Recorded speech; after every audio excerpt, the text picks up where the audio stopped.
ಯದಾ ಯದಾ ಹಿ ಧರ್ಮಸ್ಯ ಗ್ಲಾನಿರ್ಭವತಿ ಭಾರತ ಅಭ್ಯುತ್ಥಾನಂ ಅಧರ್ಮಸ್ಯ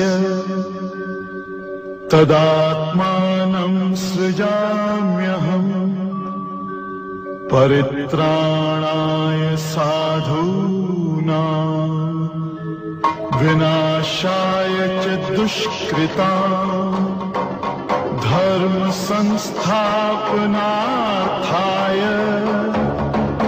ಸಂಭವಾಮಿ ಯುಗೇ ಯುಗೇ.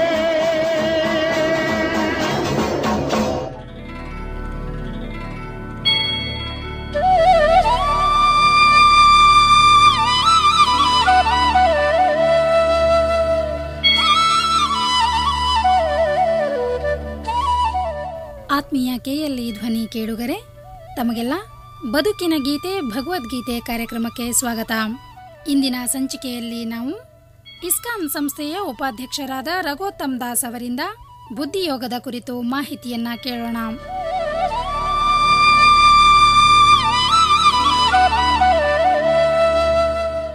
ಹರೇ ಕೃಷ್ಣ.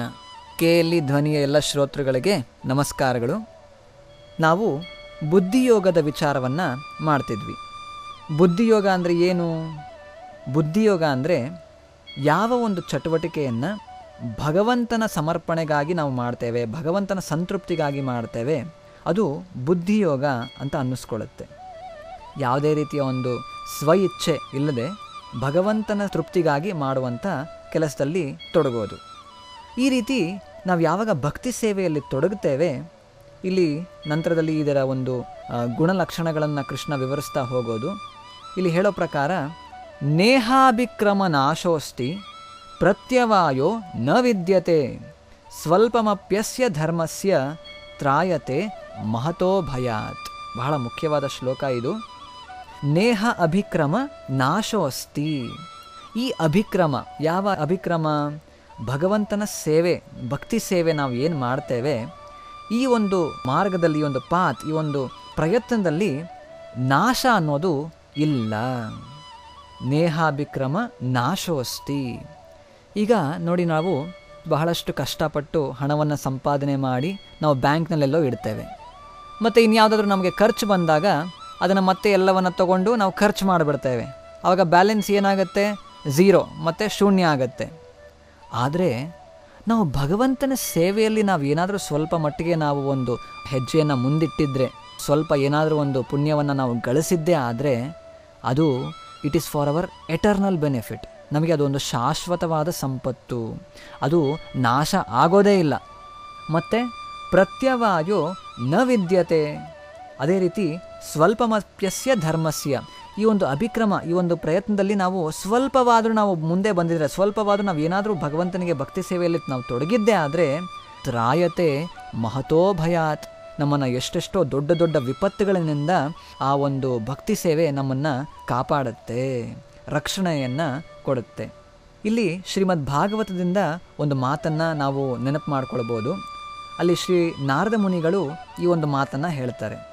ಅವ್ರು ಏನು ಹೇಳ್ತಾರೆ ಅಂದರೆ, ತ್ಯಕ್ತ್ವಾ ತ್ವಧರ್ಮಂ ಚರಣಾಂಬುಜಂ ಹರೇರ್ ಭಜನ್ ಅಪಕ್ವೋಥ ಪತೇತ್ ತಥೋ ಯದಿ. ಯಾರು ಆ ಧರ್ಮ ಈ ಧರ್ಮ ಅದು ಇದು ಅಂತ ಬಹಳಷ್ಟು ಒಂದು ಗೊಂದಲದಿಂದ ನಾವೆಲ್ಲ ಕೂಡಿರ್ತೇವೆ ಎಷ್ಟು ನಮ್ಮ ಜೀವನದಲ್ಲಿ, ಆ ಯಾವೆಲ್ಲವನ್ನೂ ಕೂಡ ನಾವು ಬಿಟ್ಟು ಯಾರು ಚರಣಾಂಬುಜಂ ಹರೇರ್, ಯಾರು ಹರಿಯ ಅಂದರೆ ಕೃಷ್ಣನ ಚರಣ ಕಮಲದಲ್ಲಿ ಯಾರು ಒಂದು ಶರಣಾಗತಿಯನ್ನು ಮಾಡಿರ್ತಾರೆ, ಯಾರು ಸರೆಂಡರ್ ಆಗಿರ್ತಾರೆ, ಆ ರೀತಿ ಯಾರು ಭಗವಂತನಿಗೆ ಶರಣಾಗತರಾಗಿರ್ತಾರೆ, ಭಜನ್ ಅಪಕ್ವೋಥ, ಅವರು ಭಗವಂತನಿಗೆ ಸರಿಯಾದ ರೀತಿ ಸೇವೆ ಮಾಡಲಿಕ್ಕೆ ಆಗದೆ ಕೂಡ ಇರ್ಬೋದು. ಆ ರೀತಿ ಸರಿಯಾದ ರೀತಿ ಸೇವೆ ಮಾಡಲಿಕ್ಕಾಗದೆ ಪತೇತ್ ತಥೋ ಯದಿ, ಅವರು ತಮ್ಮ ಸ್ಥಾನದಿಂದ ಅವರು ಬಿದ್ದು ಹೋಗ್ಬೋದು. ಆದರೂ ಕೂಡ ಇದರಲ್ಲಿ ಯಾವುದೇ ಒಂದು ಅವರಿಗೆ ಲಾಸ್ ಅನ್ನೋದಿಲ್ಲ. ಸ್ವಲ್ಪ ಮಟ್ಟಿಗಾದರೂ ಕೂಡ ಭಗವಂತನ ಸೇವೆ ಮಾಡಲಿಕ್ಕೆ ಪ್ರಯತ್ನ ಪಟ್ಟರಲ್ಲ, ಅದೇ ಅವರಿಗೆ ಸಿಕ್ಕಿದಂತಹ ಒಂದು ಲಾಭ. ಅದಲ್ಲದೆ ಭಗವಂತನ ಸೇವೆಗೆ ವಿರುದ್ಧವಾಗಿ ತಮ್ಮ ಇಂದ್ರಿಯ ತೃಪ್ತಿಗೆ ಎಷ್ಟೆಲ್ಲ ನಾವು ಚಟುವಟಿಕೆಯಲ್ಲಿ ತೊಡಗಿರ್ತೇವೆ, ಎಷ್ಟೆಲ್ಲ ನಾವು ಒಂದು ಯಶಸ್ಸನ್ನು ಕೂಡ ನಾವು ಅದರಲ್ಲಿ ಗಳಿಸಿರ್ಬೋದು, ಆದರೂ ಕೂಡ ಅದು ಯಾವುದೂ ಕೂಡ ನಮಗೆ ನಿಜವಾದ ಒಂದು ರಕ್ಷಣೆಯನ್ನು ಕೊಡಲಿಕ್ಕೆ ಸಾಧ್ಯ ಆಗೋದಿಲ್ಲ. ಸೊ ಅದೇ ರೀತಿ ಮುಂದುವರಿಸ್ತಾ ಕೃಷ್ಣ ಹೇಳೋದು, ಈ ರೀತಿಯಾಗಿ ಯಾರು ಏನು ಅಪೇಕ್ಷೆಯನ್ನು ಇಟ್ಟುಕೊಳ್ಳದೆ ಭಗವಂತನ ಸೇವೆಯಲ್ಲಿ ತೊಡಗಿರ್ತಾರೆ, ಸೇವೆಯಲ್ಲಿ ತೊಡಗಲಿಕ್ಕೆ ಪ್ರಯತ್ನ ಪಡ್ತಾರೆ, ಈ ರೀತಿಯಾದಂತಹ ಒಂದು ಮನಸ್ಥಿತಿಯನ್ನು ಯಾರು ಹೊಂದಿರ್ತಾರೆ, ಇದಕ್ಕೆ ಅದನ್ನು ವ್ಯವಸಾಯಾತ್ಮಿಕ ಬುದ್ಧಿ ಅಂತ ಹೇಳೋದು. ವ್ಯವಸಾಯಾತ್ಮಿಕ ಬುದ್ಧಿ ಏಕೇಹ ಕುರುನಂದನ ಬಹುಶಾಖಾಹಿ ಅನಂತಾಶ್ಚ ಬುದ್ಧಯೋ ಅವ್ಯವಸಾಯಿನ. ಹೇಗೆ ಭಗವಂತನ ಮಾರ್ಗ ಎಷ್ಟು ಚೆನ್ನಾಗಿದೆ, ಭಗವಂತನ ಭಕ್ತಿ ಸೇವೆಯಲ್ಲಿ ತೊಡಗೋದ್ರಿಂದ ಒಂದು ಜೀವಿ ಯಾವ ರೀತಿಯ ಒಂದು ಸುಖದ ಜೀವನವನ್ನು ನಡೆಸಬಹುದು, ಇದಕ್ಕೆ ಇಲ್ಲಿ ಹೇಳ್ತಿರೋದು ವ್ಯವಸಾಯಾತ್ಮಿಕ ಬುದ್ಧಿ. ಇದ್ರ ಮೇಲೆ ನಮಗೆ ಶ್ರದ್ಧೆ ಇರಬೇಕು. ಈ ರೀತಿ ಮಾಡಿದಾಗ ಮಾತ್ರ ನಾವು ಈ ಮನುಷ್ಯ ಜನ್ಮದ ಒಂದು ಸಾರ್ಥಕತೆಯನ್ನು ಪಡೀಲಿಕ್ಕೆ ಸಾಧ್ಯ ಆಗುತ್ತೆ ಅಂತ. ಶ್ರದ್ಧಾ ಶಬ್ದೇ ವಿಶ್ವಾಸಕಹೆ ಸುದೃಢ ನಿಶ್ಚಯ. ಇಲ್ಲಿ ಶ್ರದ್ಧೆ ಏನು ಅಂದರೆ ಒಂದು ಸುದೃಢ ನಿಶ್ಚಯನ, ಒಂದು ಡಿಟರ್ಮಿನೇಷನ್ ಮಾಡ್ಕೊಳ್ಬೇಕು. ಏನಪ್ಪ? ಕೃಷ್ಣೇ ಭಕ್ತಿ ಕೈಲೆ ಸರ್ವಕರ್ಮ ಕೃತಹಯ. ಇಲ್ಲಿ ಭಗವಂತ ಕೃಷ್ಣನ ಮಾತನ್ನು ಯಾರು ಸರಿಯಾದ ರೀತಿ ಅರ್ಥ ಮಾಡಿಕೊಂಡು ತಮ್ಮ ಜೀವನದಲ್ಲಿ ಅದನ್ನು ಅಳವಡಿಸ್ಕೊಂಡಿರ್ತಾರೆ, ಸರ್ವಕರ್ಮ ಕೃತಹಯ, ಅವರಿಗೆ ತಮ್ಮ ಜೀವನದಲ್ಲಿ ಬೇರೆ ಇನ್ಯಾವುದೇ ಅನ್ಯ ಮಾರ್ಗಗಳನ್ನು ಫಾಲೋ ಮಾಡೋ ಅವಶ್ಯಕತೆ ಇರೋದೇ ಇಲ್ಲ. ಭಗವಂತ ಕೃಷ್ಣನ ಮಾತನ್ನು ಯಾರು ಸರಿಯಾಗಿ ಫಾಲೋ ಮಾಡ್ತಿರ್ತಾರೆ ಅವರಿಗೆ ಬೇರೆ ಒಂದು ಅನ್ಯ ಮಾರ್ಗ ಹುಡ್ಕೊಂಡು ಹೋಗೋ ಅವಶ್ಯಕತೆ ಇಲ್ಲ. ಯಾಕಂದರೆ ಇದು ಇಟ್ ಈಸ್ ಕಂಪ್ಲೀಟ್, ಪೂರ್ಣ. ಇದ್ರ ಮೇಲೆ ನಮಗೆ ಶ್ರದ್ಧೆ ಇರಬೇಕು, ನಂಬಿಕೆ ಇರಬೇಕು, ವಿಶ್ವಾಸ ಇರಬೇಕು. ಇದಕ್ಕೆ ಇಲ್ಲಿ ಹೇಳ್ತಿರೋದು ವ್ಯವಸಾಯಾತ್ಮಿಕ ಬುದ್ಧಿರ್. ಈ ರೀತಿಯ ಒಂದು ವ್ಯವಸಾಯಾತ್ಮಿಕ ಬುದ್ಧಿ ಯಾರಿಗಿರುತ್ತೆ ಅದು ಹೇಗೆ? ಏಕೇಹ ಕುರುನಂದನ, ಏನು, it is single pointed resolute determination. ಈ ರೀತಿ ಇಲ್ಲದೇ ಇರುವಂಥ ವ್ಯಕ್ತಿ ಹೇಗಿರ್ತಾನೆ? ಬಹುಶಾಖಾಹಿ ಅನಂತಾಶ್ಚ ಬುದ್ಧಯೋ ಅವ್ಯವಸಾಯಿನ. ಅಂದರೆ ಈಗ ನೋಡಿ, ಒಂದು ಮರವನ್ನು ನಾವು ನೋಡಿದಾಗ ಅದಕ್ಕೆ ಬಹುಶಾಖ ಅಂತ ಹೇಳ್ತೇವೆ. ಇಟ್ ಈಸ್ ಮಲ್ಟಿ ಬ್ರಾಂಚ್, ಎಷ್ಟೆಲ್ಲ ಒಂದು ರೆಂಬೆ ಕೊಂಬೆಗಳಲ್ಲಿ ಎಲ್ಲ ದಿಕ್ಕಿನಲ್ಲೂ ಕೂಡ ಹರಡಿರುತ್ತೆ. ಯಾವ ಒಬ್ಬ ಮನುಷ್ಯನಲ್ಲಿ ಭಗವಂತನ ಮಾತಿನ ಮೇಲೆ ಅವನಿಗೆ ನಂಬಿಕೆ ಇರೋದಿಲ್ಲ, ಆಗ ಅವನ ಮನಸ್ಥಿತಿ ಹೇಗಿರುತ್ತಪ್ಪ ಅಂದರೆ ಈ ರೀತಿ ಬಹುಶಾಖ. ಯಾವುದು ಸರಿ ಯಾವುದು ತಪ್ಪು ಅವನಿಗೆ ಗೊತ್ತಾಗೋದಿಲ್ಲ. ಅದು ಮಾಡಬೇಕು, ಇದನ್ನು ಮಾಡಬೇಕು, ಇದು ಸರಿನೋ ಇದು ತಪ್ಪೋ, ಹಾಗೆ ಹೀಗೆ ಬಹಳಷ್ಟು ಮನೋಕಲ್ಪನೆಗಳಲ್ಲಿ ಅವನು ತೊಡಗುತ್ತಾನೆ. ಅವನು ಯಾವುದೇ ರೀತಿಯ ಒಂದು ನಿರ್ದಿಷ್ಟವಾದಂಥ ಒಂದು ಗುರಿ, ನಿರ್ದಿಷ್ಟವಾದಂತಹ ಒಂದು ಮಾರ್ಗವನ್ನು ಹಿಡಿಲಿಕ್ಕೆ ಅವನಿಗೆ ಸಾಧ್ಯ ಆಗೋದಿಲ್ಲ. ಅದು ಭಗವಂತನ ಭಕ್ತರಿಗೆ ಮಾತ್ರ ಸಾಧ್ಯ ಆಗತ್ತೆ. ಯಾಕೆ? ಅವರಿಗೆ ಭಗವಂತನ ಮೇಲೆ ಅಚಲವಾದ ನಂಬಿಕೆ ಇದೆ. ಈ ನಂಬಿಕೆಯೇ ಅವರ ಒಂದು ಸುದೃಢ ಒಂದು ಮನಸ್ಥಿತಿಗೆ ಕಾರಣ ಆಗತ್ತೆ. ಈ ರೀತಿ ಭಗವಂತನ ಸೇವೆಯಲ್ಲಿ ತೊಡಗೋದು ಯಾಕೆ? ಈ ಆಚಾರ್ಯರು ಒಂದು ಬಹಳ ಸುಂದರವಾದ ಉದಾಹರಣೆ ಮೂಲಕ ನಮಗೆ ಇದನ್ನು ವಿವರಿಸ್ತಾರೆ. ನೋಡಿ, ಒಂದು ಮರ ಇರುತ್ತೆ ಅಥವಾ ಒಂದು ಗಿಡ, ಒಂದು ಮರ, ಅದಕ್ಕೆ ನಾವು ಅದನ್ನು ಪಾಲನೆ ಮಾಡಬೇಕು, ಪೋಷಣೆ ಮಾಡಬೇಕು ಅಂದರೆ ನಾವು ಏನು ಮಾಡ್ತೇವೆ? ನಾವು ನೀರನ್ನು ತಗೊಂಡು ಅದರ ಒಂದು ಬೇರುಗಳಿಗೆ, ರೂಟ್ಸ್, ಅಲ್ಲಿಗೆ ನಾವು ಹೋಗಿ ನೀರು ಹಾಕ್ತೇವೆ. ಒಂದು ದೊಡ್ಡ ಮರ, ಅದಕ್ಕೆ ನೀರು ಹಾಕಬೇಕಂದ್ರೆ ಯಾರು ಒಂದು ಬಕೆಟ್ನಲ್ಲಿ ನೀರು ತೊಗೊಂಡು ಮರವನ್ನು ಹತ್ತಿ ಅದರ ಎಲ್ಲವನ್ನು ಒಂದೊಂದು ಎಲೆ, ರೆಂಬೆ, ಕೊಂಬೆಗಳಿಗೆ ಯಾರೂ ನೀರು ಹಾಕೋದಿಲ್ಲ. ಏನು ಮಾಡ್ತೇವೆ? ನಾವು ನೀರನ್ನು ತೊಗೊಂಡು ಅದರ ರೂಟ್ಸ್, ಅದರ ಒಂದು ಬೇರಿಗೆ ಹಾಕ್ತೇವೆ. ಆ ರೀತಿ ಬೇರಿಗೆ ಹಾಕಿದ್ರೆ ಆಲ್ರೆಡಿ ಅಲ್ಲಿ ಒಂದು ವ್ಯವಸ್ಥೆ ಇದೆ. ಆ ನೀರು ಆ ಮರದ ಒಂದೊಂದು ತುದಿಯ ಒಂದು ಎಲೆಗೂ ಕೂಡ ಮುಟ್ಟುತ್ತೆ. ಅದಕ್ಕೆ ಬೇಕಾದಂತಹ ಒಂದು ಪೌಷ್ಟಿಕಾಂಶ ಇರ್ಬೋದು, ನೀರಿನ ಅಂಶ ಇರ್ಬೋದು, ಎಲ್ಲವೂ ಕೂಡ ಆಟೋಮ್ಯಾಟಿಕ್ ಆಗಿ ಅಲ್ಲಿಗೆ ಮುಟ್ಟುತ್ತೆ. ಅದೇ ರೀತಿ ಈ ಇಡೀ ಜಗತ್ತಿಗೆ ಭಗವಂತನೇ ಮೂಲ ಕಾರಣ, ಒಂದು ಬೇರಿದ್ದ ಹಾಗೆ. Is the root. ನಾವೆಲ್ಲರೂ ಕೂಡ ಅವನ ಅಂಶ. ನಾವು ಭಗವಂತನ ಭಕ್ತಿ ಸೇವೆಯಲ್ಲಿ ತೊಡಗಿದಾಗ ನಮ್ಮ ಸಮಾಜಕ್ಕಾಯಿತು, ನಮ್ಮ ಸಂಸಾರಕ್ಕಾಯಿತು, ನಮ್ಮ ದೇಶಕ್ಕಾಯಿತು, ನಮ್ಮ ಕಮ್ಯುನಿಟಿ ಏನೇ ಇರ್ಬೋದು, ಎಲ್ಲಕ್ಕೂ ಕೂಡ ಆಟೋಮ್ಯಾಟಿಕ್ ಆಗಿ ಸೇವೆ ಸಲ್ಲುತ್ತೆ. ಇನ್ನೊಂದು ಉದಾಹರಣೆ ಕೊಡೋದು ಯಾವುದು ಅಂದರೆ, ನೋಡಿ, ನಾವೀಗ ನಮಗೆ ಒಂದು ದೇಹ ಇದೆ. ಇದಕ್ಕೆ ಶ್ರೀಲ ಪ್ರಭುಪಾದರು ಒಂದು ಸುಂದರವಾದ ಕಥೆಯ ರೂಪದಲ್ಲಿ ಇದನ್ನು ಎಕ್ಸ್ಪ್ಲೇನ್ ಮಾಡ್ತಾರೆ. ಈ ಕಥೆಯ ಹೆಸರು ಏನಪ್ಪ ಅಂದರೆ ಉದರೇಂದ್ರಿಯ. ಉದರ ಅಂದರೆ ಹೊಟ್ಟೆ, ಇಂದ್ರಿಯ ಅಂದರೆ ಎಲ್ಲ ಸೆನ್ಸಸ್, ಇಂದ್ರಿಯಗಳು. ಒಮ್ಮೆ ಎಲ್ಲ ಇಂದ್ರಿಯಗಳು ಅಂದರೆ ಏನು, ಕಣ್ಣು, ಕಿವಿ, ನಾಲಿಗೆ, ಕೈ, ಕಾಲು, ಇವೆಲ್ಲವೂ ಕೂಡ ಸ್ಟ್ರೈಕ್ ಮಾಡ್ತಂತೆ. ಏನು ಅವ್ರಿಗೇನು ಚಿಂತೆ ಅಂದರೆ, ಅರೇ ನಾವೆಲ್ಲ ಇಷ್ಟು ಕೆಲಸದಲ್ಲಿ ತೊಡಗಿರ್ತೇವೆ, ಕೈ ಮೂಲಕ ಎಷ್ಟೆಲ್ಲ ಕೆಲಸ ಮಾಡ್ತೇನೆ, ಕಾಲು ನಡೆದಾಡ್ತೇನೆ, ಇಷ್ಟೆಲ್ಲ ಮಾಡ್ತೇನೆ, ಎಲ್ಲ ಬೇರೆ ಬೇರೆ ಇಂದ್ರಿಯಗಳು ಎಷ್ಟೆಲ್ಲ ಒಂದು ಚಟುವಟಿಕೆಯಲ್ಲಿ ತೊಡಗಿರುತ್ತೆ. ಆದರೆ ಈ ಹೊಟ್ಟೆ ಮಾತ್ರ ಒಂದು ಕಡೆ ಕುತ್ಕೊಂಡು ಬರೀ ಊಟ ಮಾಡುತ್ತೆ ಅಷ್ಟೇ. ನಾವೆಲ್ಲ ಕಷ್ಟಪಟ್ಟು ಎಲ್ಲ ನಾವು ಸಂಪಾದನೆ ಮಾಡಿ ನಾವು ಬಾಯಲ್ಲಿ ಇಟ್ಟುಕೊಡ್ತೇವೆ, ಎಲ್ಲವೂ ಕೂಡ ಹೊಟ್ಟೆಗೆ ಹೋಗುತ್ತೆ. ಹೊಟ್ಟೆ ಏನು ಕೆಲಸನೇ ಮಾಡೋದಿಲ್ಲ. ಅರೆ ನಾಳೆಯಿಂದ ನಾವು ಕೂಡ ಕೆಲಸ ಮಾಡೋದಿಲ್ಲ. ಈ ರೀತಿ ಸ್ಟ್ರೈಕ್ ಮಾಡಲಿಕ್ಕೆ ಪ್ರಾರಂಭ ಮಾಡುತ್ತಂತೆ. ಇದೊಂದು ಕಥೆ. ಈ ರೀತಿ ಒಂದನೇ ದಿನ ಆಯಿತು.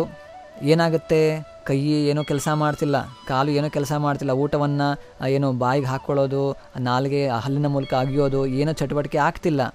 ಒಂದು ದಿನ ಮುಗೀತು, 2ನೇ ದಿನ ಆಯಿತು, 3ನೇ ದಿನ ಬೇರೆ ಎಲ್ಲ ಇಂದ್ರಿಯಗಳಿಗೆ ಸ್ವಲ್ಪ ಅನ್ನಿಸ್ಲಿಕ್ಕೆ ಶುರುವಾಯಿತು. ಅರೆ ಇದು ಯಾಕೆ ನಮಗೆಲ್ಲ ಕೆಲಸ ಮಾಡಲಿಕ್ಕೆ ಶಕ್ತಿನೇ ಇಲ್ವಲ್ಲ, ನಾವೆಲ್ಲ ಕ್ಷೀಣಿಸ್ತಾ ಹೋಗ್ತಿದ್ದೀವಲ್ಲ, ಯಾಕೆ ಈ ರೀತಿ ಆಗ್ತಾ ಇದೆ? ಆದರೂ ಕೂಡ ಅವೆಲ್ಲ ಅದ್ರ ಪಟ್ಟು ಬಿಡಲಿಲ್ಲ. 4ನೇ ದಿನ 5ನೇ ದಿನದ ತನಕ ಹೋಯಿತು. ಆ ನಂತರ ಅವ್ರಿಗೆಲ್ಲ ಅನ್ನಿಸ್ತಂತೆ, ಅರೆ ಏನೋ ಭಾಳ ಪ್ರಾಬ್ಲಮ್ ಆಗಿದೆ, ಏನೋ ನಮಗೆಲ್ಲ ಶಕ್ತಿನೇ ಇಲ್ದಾಗ ಆಗ್ತಿದೆಯಲ್ಲ. ಈ ರೀತಿ ಆದಾಗ ಆಗ ಬುದ್ಧಿ ಬಂದು ಹೇಳ್ತಂತೆ, ಅರೆ ನೀವು ಕೆಲಸ ಮಾಡ್ತಿದ್ದೀರಿ, ಕೆಲಸ ಮಾಡಿದ ನಂತರ ಕೊನೆಯಲ್ಲಿ ಆ ಊಟವನ್ನು ನಾವು ಬಾಯಿಗೆ ಹಾಕ್ಕೊಳ್ತೇವೆ, ಅದೆಲ್ಲ ಹೊಟ್ಟೆಗೆ ಹೋಗುತ್ತೆ. ಹೊಟ್ಟೆ ಸುಮ್ಮನೆ ತಿಂತಾ ಇದೆ ಅಂತ ಅಂದ್ಕೋಬೇಡಿ. ಅದಕ್ಕೂ ಕೂಡ ಹೇಗೆ ನಾವು ಹೊಟ್ಟೆಗೆ ಹಾಕದಂಥ ಒಂದು ಆಹಾರ ಏನಾಗುತ್ತೆ, ಅಲ್ಲಿ ಪಚನಗೊಂಡು ಎಲ್ಲ ದೇಹದ ಎಲ್ಲ ಭಾಗಗಳಿಗೂ ಕೂಡ ಅದರ ಒಂದು ನರಿಷ್ಮೆಂಟ್ ಸಿಗುತ್ತೆ, ಅದಕ್ಕೆ ಬೇಕಾದಂತಹ ಒಂದು ಪೌಷ್ಟಿಕಾಂಶ ಅದಕ್ಕೆಲ್ಲವಕ್ಕೂ ಕೂಡ ಸಿಗುತ್ತೆ. ಅದೇ ರೀತಿ ಇಲ್ಲಿ ಆಚಾರ್ಯರು ಈ ಹೊಟ್ಟೆಯನ್ನು ಭಗವಂತನಿಗೆ ಹೋಲಿಸ್ತಾರೆ. ಈ ದೇಹದ ಎಲ್ಲ ಭಾಗಗಳನ್ನು ನಾವೆಲ್ಲ ಜೀವಿಗಳು, ನಮ್ಮ ದೇಶ, ಸಂಸಾರ, ನಮ್ಮ ರಾಜ್ಯ ಅಥವಾ ಎಲ್ಲ ನಮ್ಮ ಧರ್ಮ ಇದಕ್ಕೆ ಹೋಲಿಸ್ತಾರೆ. ನಾವು ಯಾವಾಗ ಭಗವಂತನಿಗೆ ಭಕ್ತಿಪೂರ್ವಕ ಸೇವೆಯಲ್ಲಿ ತೊಡಗಿದಾಗ ಆಟೋಮ್ಯಾಟಿಕ್ ಆಗಿ ನಾವು ಎಲ್ಲರ ಸೇವೆಯಲ್ಲೂ ತೊಡಗಲಿಕ್ಕೆ ನಮಗೆ ಇದು ಅನುವು ಮಾಡಿಕೊಡುತ್ತೆ. ಆ ಕಾರಣ ನಾವೆಲ್ಲರೂ ಕೂಡ ಭಗವಂತನ ಭಕ್ತಿ ಸೇವೆಯಲ್ಲಿ ಶ್ರದ್ಧೆಯಿಂದ ನಾವು ಅದರಲ್ಲಿ ತೊಡಗಬೇಕು. ಮತ್ತು ಭಗವಂತನ ಭಕ್ತಿ ಸೇವೆಯಲ್ಲಿ ತೊಡಗಲಿಕ್ಕೆ ಇನ್ನೊಂದು ಮುಖ್ಯವಾದ ಅಂಶ ಏನಪ್ಪ ಅಂದರೆ, ಇಲ್ಲಿ ಶ್ರೀಲ ವಿಶ್ವನಾಥ ಚಕ್ರವರ್ತಿ ಠಾಕೂರರು ಒಬ್ಬ ಮಹಾನ್ ಆಚಾರ್ಯರು ಅವ್ರು ಹೇಳ್ತಾರೆ, ಅವರ ಒಂದು ಕೃತಿ ಗುರುವಾಷ್ಟಕದಲ್ಲಿ ಇದು ಬರುತ್ತೆ. ಅವ್ರು ಹೇಳೋದು, ಯಸ್ಯ ಪ್ರಸಾದಾತ್ ಭಗವತ್ ಪ್ರಸಾದೋ ಯಸ್ಯಾ ಪ್ರಸಾದ ನಗತಿ ಕುತೋಪಿ ಧ್ಯಾಯಾನ್ ಸ್ತುವಾಂಸ್ತಸ್ಯ ಯಶಸ್ತ್ರಿ ಸಂಧ್ಯಾಂ ವಂದೇ ಗುರೋ ಶ್ರೀ ಚರಣಾರವಿಂದಂ. ಅಂದರೆ ಯಾರ ಅನುಗ್ರಹದಿಂದ ನಮಗೆ ಭಗವಂತನ ಅನುಗ್ರಹ ಉಂಟಾಗತ್ತೆ, ಯಾರ ಅನುಗ್ರಹ ಉಂಟಾಗದೇ ಇದ್ದರೆ ನಮಗೆ ಭಗವಂತನನ್ನು ಅರ್ಥ ಮಾಡ್ಕೊಳ್ಳಿಕ್ಕೆ ಸಾಧ್ಯ ಆಗೋದಿಲ್ಲ, ಅಂತಹ ಗುರುವಿನ ಚರಣಕಮಲಗಳಿಗೆ ನಾನು ವಂದಿಸ್ತೇನೆ. ಇದ್ರ ಮೂಲಕ ನಾವು ಏನು ಅರ್ಥ ಮಾಡ್ಕೊಳ್ಬೇಕಂದ್ರೆ, ಒಬ್ಬ ಆಧ್ಯಾತ್ಮಿಕ ಗುರು ಅವರ ಒಂದು ಮಹತ್ವವನ್ನು, ಒಬ್ಬ ಸದ್ಗುರುವಿನ ಒಂದು ಮಾರ್ಗದರ್ಶನದಲ್ಲಿ ನಾವು ನಡಿಬೇಕು. ಆ ಮೂಲಕ ನಾವು ಭಗವಂತನ ಭಕ್ತಿ ಸೇವೆಯಲ್ಲಿ ತೊಡಗಬೇಕು. ಆಗ ಮಾತ್ರ ನಮ್ಮ ಈ ಮನುಷ್ಯ ಜನ್ಮದ ಸಾರ್ಥಕತೆ ಉಂಟಾಗತ್ತೆ. ನಾವು ಮುಂದಿನ ಸಂಚಿಕೆಯಲ್ಲಿ ಇದನ್ನು ಮುಂದುವರಿಸೋಣ. ಹರೇ ಕೃಷ್ಣ.